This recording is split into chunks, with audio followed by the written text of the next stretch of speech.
شاهد حقم، مرد سنگر آرایم، مؤمن خدا جویم، دشمن تعدایم، قاطع و مبارزم، یار دین و دنیایم، شیر روز پیکارم، جنت است تمنایم.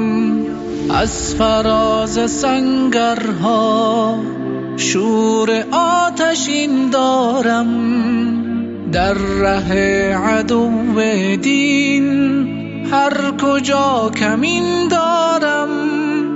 من به نصرت یزدان باور و یقین دارم، من به مشرک و ملحد دشمنی و کین دارم.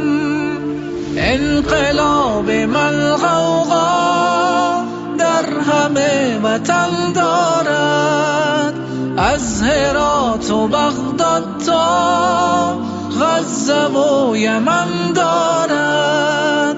نعره های تکبیرم موج صف شکن دارد، چه چه تفنگ من با جهان سخن دارد.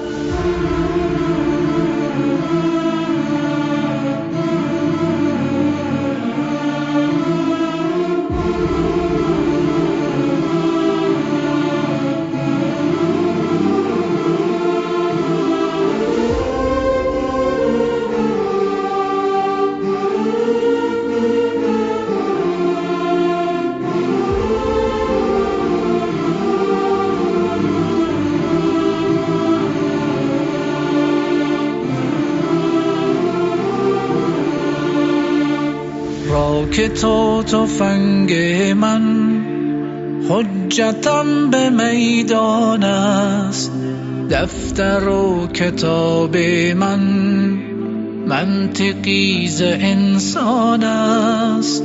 هجرت و جهاد من بهر حفظ ایمان است، خط و مشی من دایم پیروی ز قرآن است. طاغوت و سپاه او از چنین کسان ترسند، قلب دشمنان دایم از وجودمان لرزد. کاخ ظلمشان زود است، زلزله در آن افتد. صبر کن سلح شورا، عاقبت ز ما گردد. هر مبارزم اینجا حالتی چو من دارد، مرد سنگر و خون است با خودش کفن دارد. عشق این جهاد در دل ریشه کهن دارد، بیخ کفر و طاغوت را روزی ریشه کن دارد.